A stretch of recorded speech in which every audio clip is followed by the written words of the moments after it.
കേരളത്തിലെ ന്യൂനപക്ഷ സമുദായത്തിൽപ്പെട്ട വിദ്യാർത്ഥികൾക്ക് മെറിറ്റ് സ്കോളർഷിപ്പ് ഉൾപ്പെടെയുള്ള ക്ഷേമ പദ്ധതികൾ അനുവദിക്കുമ്പോൾ ജനസംഖ്യ ആനുപാതികമായി തുല്യത പാലിക്കണമെന്ന് കേരള ഹൈക്കോടതി വിധി പ്രസ്താവിച്ചു. ന്യൂനപക്ഷ സമുദായ അംഗങ്ങൾക്കുള്ള സ്കോളർഷിപ്പുകളിൽ 80% മുസ്ലിങ്ങൾക്കും 20% ബാക്കിയുള്ള ന്യൂനപക്ഷങ്ങൾക്കെല്ലാമായി നൽകിക്കൊണ്ടുള്ള ന്യൂനപക്ഷ ക്ഷേമ വകുപ്പിൻ്റെ നയങ്ങളും വിവിധ സർക്കാർ ഉത്തരവുകളുമാണ് അനീതിപരമാണെന്ന് കോടതി കണ്ടെത്തിയത്. ന്യൂനപക്ഷ സമുദായങ്ങളെ ഇത്തരത്തിൽ വേർതിരിച്ച സർക്കാർ നടപടി നിയമപരമല്ലെന്നും ഏതെങ്കിലും ഒരു മതവിഭാഗത്തിനു വേണ്ടി മാത്രമായി പ്രത്യേക ആനുകൂല്യം നൽകുന്നതിന് സംസ്ഥാന സർക്കാരിന് അധികാരമില്ലെന്നും ഡിവിഷൻ ബെഞ്ച് ഉത്തരവിൽ പറയുന്നുണ്ട്.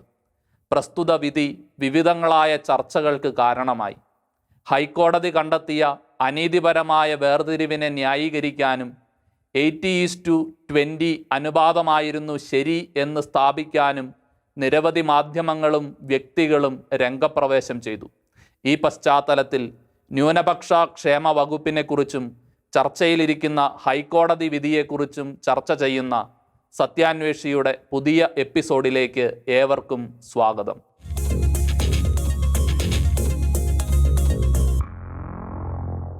ഭാരതം പോലെ ഒരു മതേതര റിപ്പബ്ലിക്കിൽ ആരാണ് ന്യൂനപക്ഷം, അല്ലെങ്കിൽ എന്തുകൊണ്ടാണ് ക്രൈസ്തവർ ന്യൂനപക്ഷമായിരിക്കുന്നത് എന്ന ചോദ്യം പ്രസക്തമാണ്.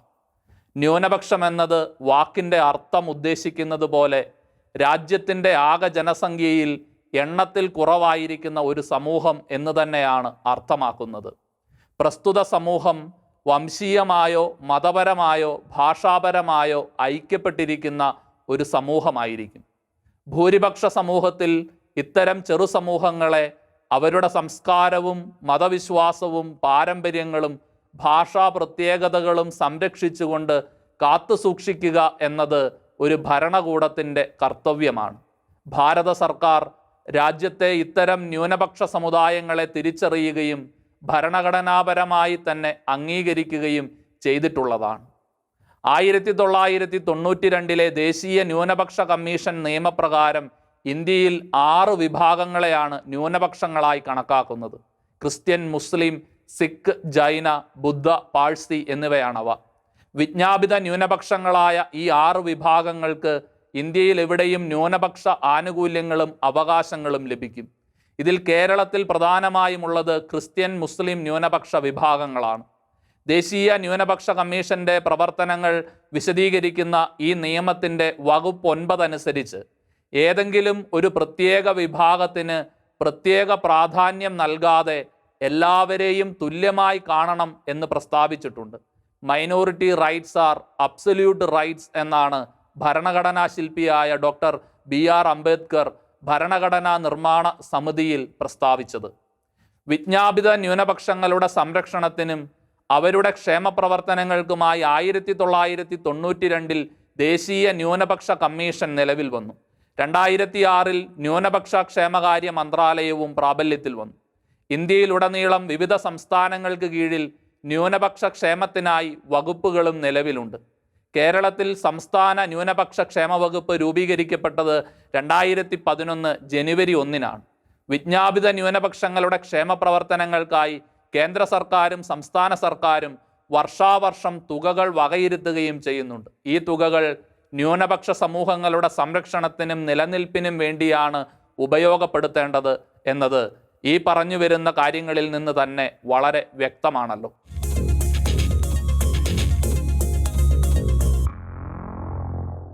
ന്യൂനപക്ഷ ക്ഷേമ വകുപ്പിൻ്റെ ഉദ്ദേശ ലക്ഷ്യങ്ങൾ അറിയുക എന്നത് പ്രധാനപ്പെട്ട കാര്യമാണ്.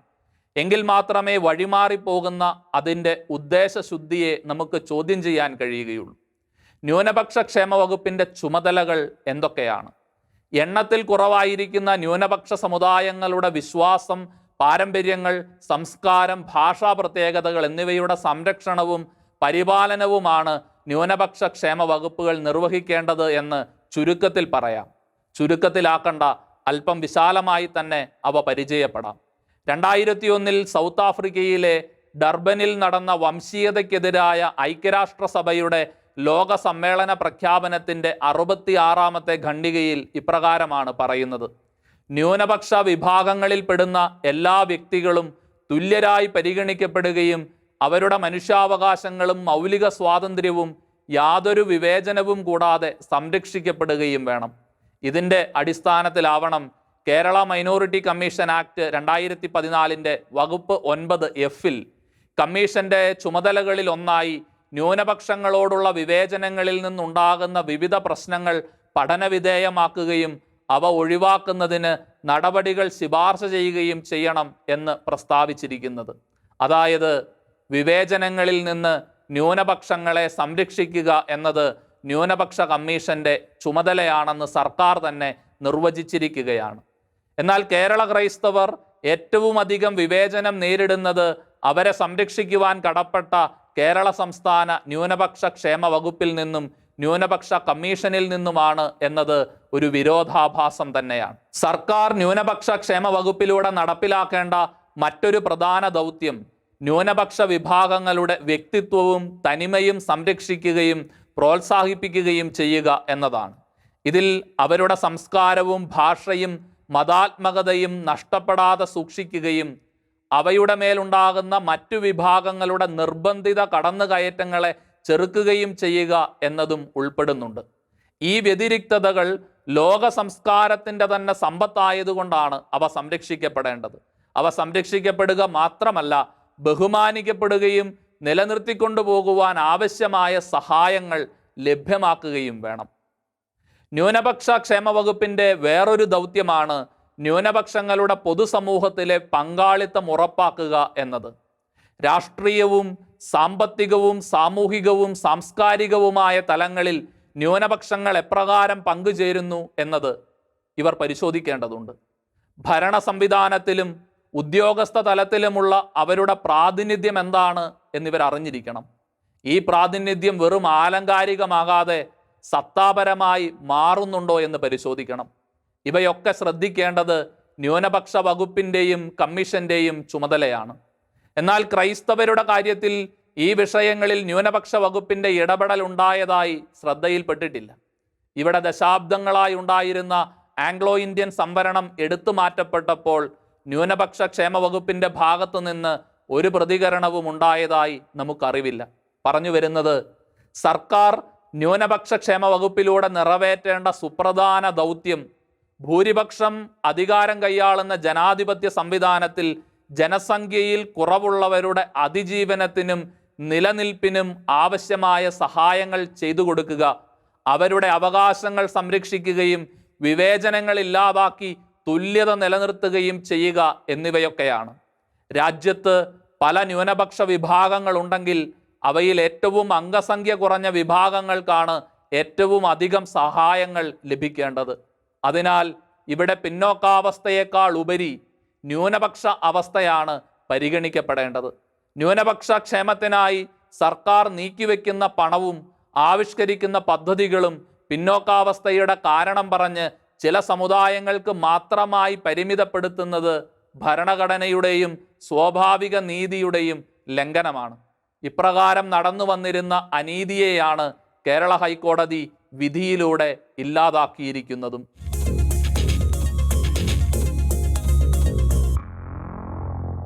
പിന്നാക്ക ക്ഷേമ വകുപ്പിൻ്റെ അനുബന്ധമല്ല ന്യൂനപക്ഷ ക്ഷേമ വകുപ്പ്. മറ്റു വാക്കുകളിൽ പറഞ്ഞാൽ പിന്നാക്ക ക്ഷേമത്തിനു വേണ്ടിയുള്ളതല്ല ന്യൂനപക്ഷ ക്ഷേമ വകുപ്പ്. ഏത് സമുദായത്തിലായാലും പിന്നാക്ക വിഭാഗങ്ങളുടെ ക്ഷേമത്തിനും സംരക്ഷണത്തിനുമായിട്ടാണ് പിന്നാക്ക ക്ഷേമ വകുപ്പ് നിലവിലുള്ളത്. അവർക്ക് നൽകുന്ന പ്രത്യേക പരിഗണനയുടെ ഭാഗമാണ് പിന്നാക്ക സംവരണം. എന്നാൽ ന്യൂനപക്ഷ അവസ്ഥയും പിന്നാക്ക പദവിയും തമ്മിൽ കൂട്ടിക്കുഴയ്ക്കൽ നടത്തി ഉണ്ടാക്കുന്ന ആശയക്കുഴപ്പമാണ് ഇപ്പോൾ സമൂഹത്തിൽ മാധ്യമങ്ങളിലൂടെ തൽപര കക്ഷികൾ പ്രചരിപ്പിച്ചുകൊണ്ടിരിക്കുന്നത്. കേരളത്തിൽ മുസ്ലിങ്ങൾ മുഴുവനും OBCയിൽ ഉൾപ്പെട്ടിരിക്കുന്നതിനാൽ അവർക്കായി മാത്രം പ്രത്യേക പരിശീലന കേന്ദ്രങ്ങളും സ്കോളർഷിപ്പുകളും തുടങ്ങി. പിന്നീട് ഒരു ഔദാര്യം എന്ന നിലയിൽ പിന്നാക്ക ക്രിസ്ത്യാനികളെ കൂടി അതിൽ ഉൾപ്പെടുത്തി എന്നാണ് വാദം. ഇവിടെ പിന്നാക്കമെന്ന് ഉദ്ദേശിക്കുന്നത് സാമ്പത്തികമായി പിന്നാക്കം നിൽക്കുന്നവരെ അല്ല എന്നതും ശ്രദ്ധിക്കണം. പകരം OBC പദവിയുള്ളവരെ മാത്രമാണ്. ഈ വാദവും ന്യായീകരണവും ന്യൂനപക്ഷ ക്ഷേമ തത്വങ്ങളോട് ചേർന്നു പോകുന്നവയല്ല എന്ന് നിസ്സംശയം മനസ്സിലാക്കാൻ കഴിയും. ചില കാര്യങ്ങൾ ഇവിടെ ശ്രദ്ധിക്കേണ്ടതുണ്ട്. ഒന്ന്, ന്യൂനപക്ഷ ക്ഷേമ വകുപ്പ് OBC സംവരണ വിഭാഗങ്ങൾക്ക് വേണ്ടി മാത്രമുള്ളതല്ല, മറിച്ച് എല്ലാ ന്യൂനപക്ഷ വിഭാഗങ്ങൾക്കും വേണ്ടിയുള്ളതാണ്. എല്ലാ ന്യൂനപക്ഷങ്ങളെയും തുല്യനിലയിൽ പരിഗണിക്കുക എന്നത് ഭരണഘടനാപരമായി ഒരു ജനാധിപത്യ ഭരണകൂടത്തിൻ്റെ കടമയാണ്. രണ്ട്, ന്യൂനപക്ഷങ്ങളെ അവയിൽ തന്നെ പിന്നാക്കം മുന്നാക്കം എന്ന് വേർതിരിച്ച് ന്യൂനപക്ഷ ക്ഷേമ പദ്ധതികളിൽ നിന്ന് മാറ്റി നിർത്തിയാൽ ഇതേ ന്യായം പറഞ്ഞ് ഭരണഘടന നൽകുന്ന ന്യൂനപക്ഷ അവകാശങ്ങളിൽ നിന്നും മുന്നാക്കമെന്ന് വിളിക്കപ്പെടുന്ന സംവരണരഹിത വിഭാഗത്തെ മാറ്റി നിർത്തുക എളുപ്പമായി തീരും. അത് തികച്ചും അനീതിയാണ്. മൂന്ന്, ജാതി സംവരണമായിരുന്ന OBC കേരളത്തിൽ മതസംവരണമായി മാറിയ മാന്ത്രിക വിദ്യ നമ്മൾ കണ്ടുകൊണ്ടിരിക്കുകയാണ്.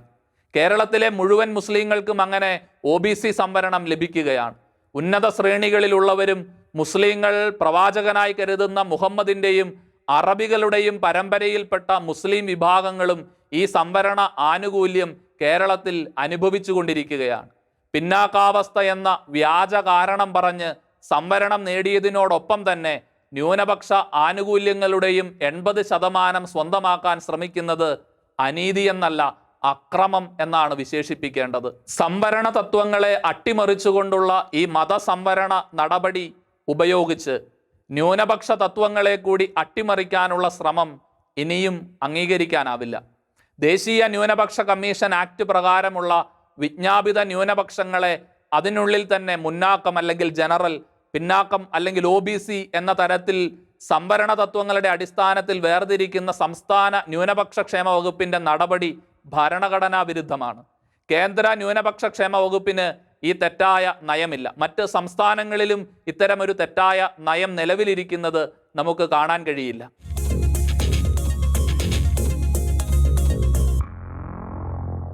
ദേശീയ തലത്തിൽ മുസ്ലിം പിന്നാക്കാവസ്ഥ പഠിക്കാൻ നിയോഗിക്കപ്പെട്ട സച്ചാർ കമ്മീഷന്റെ റിപ്പോർട്ട് അനുസരിച്ചുള്ള നിർദ്ദേശങ്ങൾ കേരളത്തിൽ എങ്ങനെ നടപ്പിലാക്കണമെന്ന് പരിശോധിച്ച പാലോളി കമ്മിറ്റിയുടെയും റിപ്പോർട്ടുകൾ പുറത്തു വന്നിരുന്നു. ഇവയുടെയൊക്കെ മറപിടിച്ചാണ് ന്യൂനപക്ഷ ആനുകൂല്യങ്ങളുടെ വിതരണ അനുപാതത്തിലെ അനീതിയെ ഇന്നെല്ലാവരും ന്യായീകരിച്ചു കൊണ്ടിരിക്കുന്നത്.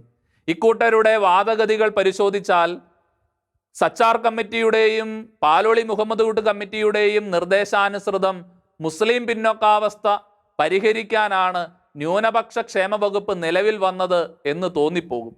അങ്ങനെ ആയിരുന്നുവെങ്കിൽ ഈ വകുപ്പിന് മുസ്ലിം ക്ഷേമ വകുപ്പ് എന്നായിരുന്നില്ലേ പേരിടേണ്ടിയിരുന്നത്? മാത്രവുമല്ല, ന്യൂനപക്ഷങ്ങൾക്ക് കേന്ദ്ര സംസ്ഥാന സർക്കാരുകൾ അനുവദിക്കുന്ന ഫണ്ട് അപ്പോഴും ഇവർക്ക് മാത്രമായി ഉപയോഗിക്കാൻ സാധിക്കില്ല എന്നത് ഒരു നഗ്ന സത്യമല്ലേ? കേന്ദ്ര സംസ്ഥാന ഫണ്ടുകൾ ഉപയോഗിച്ച് കർണാടക, ആന്ധ്രാപ്രദേശ് തുടങ്ങിയ സംസ്ഥാനങ്ങളിൽ ക്രൈസ്തവ ന്യൂനപക്ഷത്തിനായി നിരവധി പദ്ധതികളാണ് നടപ്പിലാക്കിക്കൊണ്ടിരിക്കുന്നത്. കേരളത്തിൽ അതേസമയം അങ്ങനെ യാതൊന്നുമില്ല. ന്യൂനപക്ഷ പദ്ധതികളുടെ സിംഹഭാഗം ഒരു സമുദായത്തിന് മാത്രമായി കൊടുത്തുകൊണ്ടിരിക്കുമ്പോഴും അത് സച്ചാർ, പാലോളി മുഹമ്മദ് കുട്ടി റിപ്പോർട്ടുകൾ പ്രകാരമാണ് എന്ന് വാദിക്കുന്നത് പ്രസ്തുത റിപ്പോർട്ടുകൾ ഇതര ന്യൂനപക്ഷ അവകാശങ്ങളെ ഇല്ലാതാക്കുന്ന ഒരു റിപ്പോർട്ടായിരുന്നു എന്നാണോ നിങ്ങൾ വാദിക്കുക? ഇപ്രകാരം വിതരണ അനുപാതത്തിലെ അനീതി കേരളത്തിൽ മാത്രമേ നിലനിൽക്കുന്നുള്ളൂ എന്നതിന് ഇത്തരക്കാർക്ക് എന്ത് ന്യായീകരണമാണ് കൊണ്ടുവരാനുള്ളത്? കയ്യോടെ പിടിച്ച ഈ കള്ളത്തരത്തെ ഹൈക്കോടതി വിധിയുടെ പശ്ചാത്തലത്തിലെങ്കിലും അംഗീകരിക്കുക എന്നതല്ലേ സാമാന്യ മര്യാദ?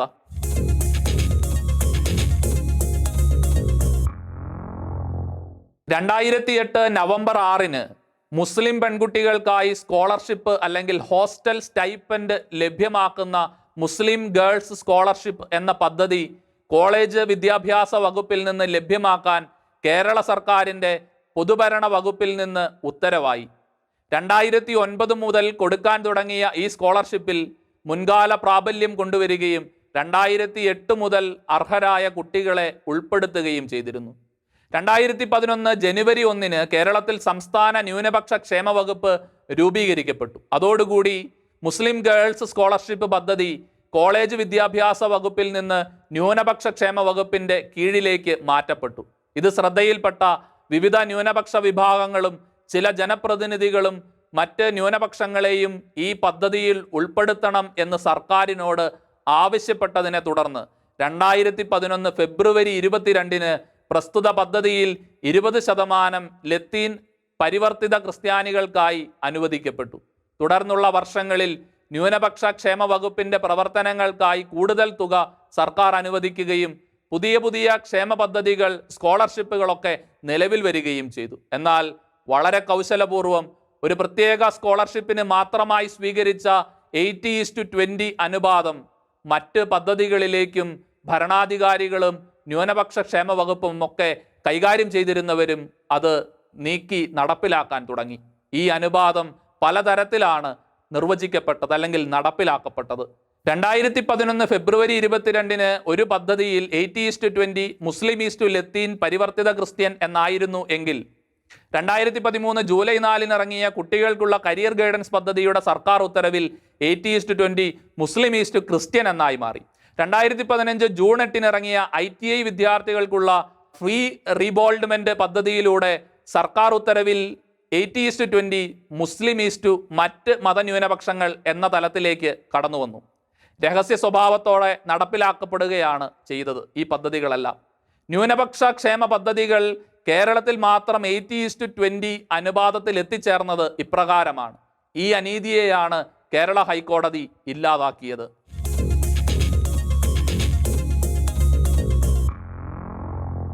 ഹൈക്കോടതി വിധി വന്നതിന് പിന്നാലെ ന്യായീകരണവുമായി മാധ്യമങ്ങളിൽ എത്തിയത് മാത്രമല്ല തൽപര കക്ഷികൾ ചെയ്തത്. ക്രൈസ്തവ വിഭാഗങ്ങൾക്കിടയിൽ ഭിന്നത വിതയ്ക്കാനുള്ള ശ്രമവും അരങ്ങേറി. ലത്തീൻ കത്തോലിക്ക സഭ ഹൈക്കോടതി വിധിയിൽ ദുഃഖം രേഖപ്പെടുത്തിയെന്ന് ചില മാധ്യമങ്ങൾ റിപ്പോർട്ട് ചെയ്തു. ലത്തീൻ ക്രൈസ്തവർക്ക് ലഭിച്ചിരുന്ന 20% ആനുകൂല്യം മറ്റുള്ളവർക്ക് കൂടി നൽകേണ്ടി വരുമ്പോൾ അവർക്ക് അർഹതപ്പെട്ടത് നഷ്ടപ്പെടും എന്ന മട്ടിലായിരുന്നു കുപ്രചരണങ്ങൾ അരങ്ങേറിയത്.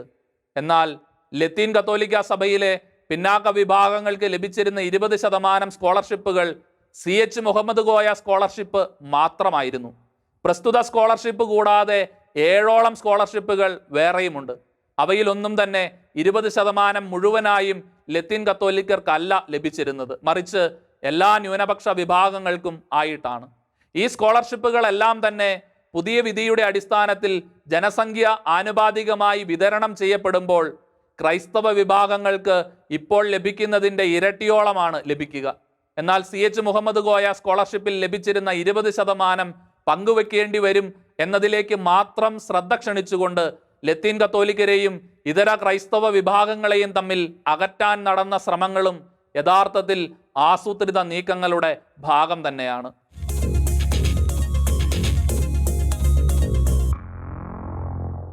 ന്യൂനപക്ഷ ക്ഷേമ പദ്ധതികളിലെ വിതരണ അനുപാതത്തിൽ മാത്രമല്ല അനീതിയുള്ളത്. പ്രധാനമന്ത്രി ജൻവികാസ് കാര്യക്രം, കേന്ദ്ര ന്യൂനപക്ഷ ക്ഷേമ വകുപ്പിന്റെ മൾട്ടി സെക്ടറൽ ഡെവലപ്മെന്റ് പ്രോഗ്രാമിന്റെ ജില്ലാതല നടത്തിപ്പിനുള്ളതാണ്. പ്രസ്തുത സമിതികളിലായി 39 പേർ സംസ്ഥാനത്തുള്ളതിൽ കേവലം 7 പേർ മാത്രമാണ് ക്രൈസ്തവർ. 30 പേർ മുസ്ലിം സമുദായത്തിൽ നിന്നുള്ളവരാണ്.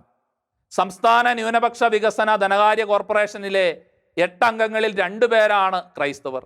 മാത്രവുമല്ല, ന്യൂനപക്ഷ ക്ഷേമ വകുപ്പ് മന്ത്രി, സെക്രട്ടറി, ഡയറക്ടർ, ന്യൂനപക്ഷ വികസന ധനകാര്യ കോർപ്പറേഷൻ ചെയർമാൻ, മാനേജിംഗ് ഡയറക്ടർ, ന്യൂനപക്ഷ കമ്മീഷൻ ചെയർമാൻ തുടങ്ങിയ ഉന്നത പദവികളിലൊന്നും ഒരു ക്രിസ്ത്യൻ പ്രതിനിധി പോലും ഇല്ല. ന്യൂനപക്ഷ കമ്മീഷനിലാകട്ടെ പേരിന് ഒരു വനിതാ പ്രതിനിധി മാത്രം. ന്യൂനപക്ഷ വകുപ്പിൽ താൽക്കാലിക ജീവനക്കാരിൽ സിംഹഭാഗവും മുസ്ലിം സമുദായ അംഗങ്ങളാണ്. സ്ഥിര ജീവനക്കാരിലും ക്രിസ്ത്യൻ പങ്കാളിത്തം നാമമാത്രമാണ്. ഇങ്ങനെ ന്യൂനപക്ഷം എന്ന നിലയിൽ ക്രൈസ്തവർക്ക് അർഹമായി ലഭിക്കേണ്ട സ്ഥാനങ്ങളും അവസരങ്ങളും ആനുകൂല്യങ്ങളുമാണ് വർഷങ്ങളായി ചിലരുടെ ഗൂഢതാൽപര്യങ്ങളാൽ വകമാറി വഴിമാറി നഷ്ടപ്പെട്ടുകൊണ്ടിരുന്നത്. കേരള ഹൈക്കോടതി ഈ അനീതികളിലേക്ക് വിരൽ ചൂണ്ടി വിധി പറയുമ്പോൾ വെളിച്ചത്തു വരുന്നത് വളരെ സംഘടിതമായ കൊള്ളയുടെയും ആസൂത്രിതമായ അവഗണനയുടെയും നേർചിത്രങ്ങളാണ്. ക്രൈസ്തവർ പുലർത്തേണ്ട സാമുദായികവും രാഷ്ട്രീയവുമായ ജാഗ്രതയെക്കുറിച്ചും ഈ സാഹചര്യങ്ങൾ ഗൗരവതരമായി ഓർമ്മിപ്പിക്കുന്നുണ്ട്. സത്യാന്വേഷിയുടെ ഈ എപ്പിസോഡ് ഇവിടെ പൂർണ്ണമാകുന്നു. തമസ്കരിക്കപ്പെടുകയും വളച്ചൊടിക്കപ്പെടുകയും ചെയ്യുന്ന സത്യങ്ങളും നിഷേധിക്കപ്പെടുന്ന നീതിക്ക് പിന്നിലെ ഗൂഢാലോചനകളും സത്യസഭയുടെ മായം ചേർക്കാത്ത പ്രബോധനങ്ങളും സത്യത്തോട് മാത്രം കൂറുപുലർത്തുന്ന നിലപാടുകളുമായി സത്യാന്വേഷി വീണ്ടും അടുത്തയാഴ്ച.